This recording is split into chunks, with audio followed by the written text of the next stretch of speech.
Mr. Ellison. Mr. Finnegan. Mr. Fisher. Mr. Fonseca.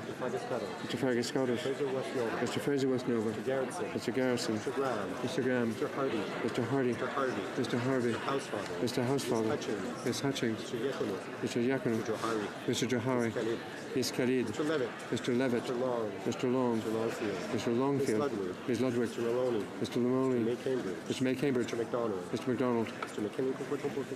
McKinnon-Coquitlam. Mr. McLeod, Northwest Territories. Mr. McLeod, Northwest Territories. Mr. Morrissey. Mr. Morrissey. Madame Nissi. Mr. Oliver. Mr. Oliver. Mr. Willett. Mr. Willett. Mr. Peterson. Mr. Picard. Mr. Rioux. Mr. Robia. Ms. Rudd. Mr. Rumi. Mr. Hota. Mr. Saini. Mr. Sanson. Mr. Sanga. Mr. Sarai. Madam Shanahan. Mr. Sheehan. Mr. Sidhu Mission Mastery Fraser Canyon. Mr. Sidhu Brampton South. Mr. Seacan. Mr. Sorbara. Mr. Spengeman. Mr. Jabara. Mr. Tan. Ms. Vandenberg. Mr. Whalen. Madam Fortier. Madame Lambopoulos. Mr. Hogue. Mr. Rogers. Mr. Rogers. Ms. Yep. Mr. Rota. Mr. Rota. Madame Bendayan. Monsieur Beaulieu. Monsieur Beaulieu. Mr. Bouteilla. Monsieur Sainte-Marie. Monsieur Thériault. Madame Posé. Monsieur Fortin. Mr. Kung. Mr. Kung. This is the fourth, that's what I thought. 110,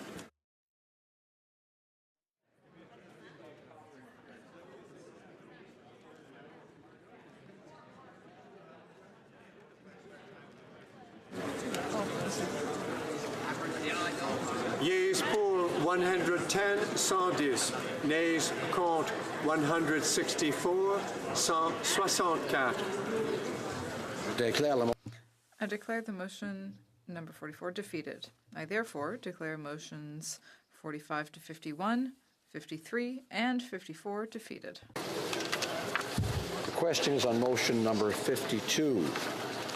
Ms. May, Saanich Gulf Islands, seconded by Monsieur Sainte-Marie, moved that Bill C-97 be amended by deleting clause 308.1. All those in favor of the motion will please rise. Bergen. Ms. Bergen. Mr. Nicholson. Mr. Nicholson. Ms. Finley. Ms. Finley. Ms. Gladue. Ms. Gladue. Mr. Kent. Mr. Kent. Mr. O'Toole. Mr. O'Toole. Mr. Reyes. Mr. Reyes. Mr. Fast. Mr. Fast. Mrs. McLeod Kamloops Thompson Caribou. Mrs. McLeod Kamloops Thompson Caribou. Mr. Nuttall. Mr. Nuttall. Mr. Doherty. Mr. Doherty. Mr. Barlow. Mr. Barlow. Mr. Bertol. Mr. Bertol. Mr. Paulus. Mr. Paulus. Mr. Albus. Mr. Albus. Mr. Chung. Mr. Chung. Mr. Richards. Mr. Richards. Mr. Warkington. Mr. Warkington. Mr. Straw. Mr. Straw. Mrs. Stubbs. Mrs. Stubbs. Ms. Harder. Ms. Harder. Mrs. Wong. Mrs. Wong. Mr. Abulteif. Mr. Abouteif. Mr. Lobb. Mr. Law. Mr. Sorensen. Mr. Sorensen. Mr. Godin. Mr. Godin. Mr. Clark. Mr. Clark. Mr. Reed. Mr. Reed. Mr. Lukiski. Mr. Lukiski. Mrs. Wagenthal. Mr. Wagenthal. Mr. Nader. Mr. Nader. Mr. Broussard. Mr. Broussard. Mr. Sweet. Mr. Sweet. Mr. Anderson. Mr. Anderson. Mr. Jenner. Mr. Jenner. Mr. Soroya. Mr. Soroya. Mr. Carey. Mr. Carey. Mr. Hobach. Mr. Hobach. Mr. Falk-Provencher. Mr. Falk-Provencher. Mr. Zimmer. Mr. Zimmer. Mr. McGuire. Mr. McGuire. Mr. Kimmich. Mr. Kimmich. Mr. Yordega. Mr. Yordega. Mr. Tilson. Mr. Tilson. Mr. Calkins. Mr. Calkins. Mr. Jennis. Mr. Jennis. Mr. Dreeshen. Mr. Dreeshen. Mrs. Falk Balfours-Ludminster. Mrs. Falk Balfours-Ludminster. Mr. Cooper. Mr. Cooper. Mr. Albrecht.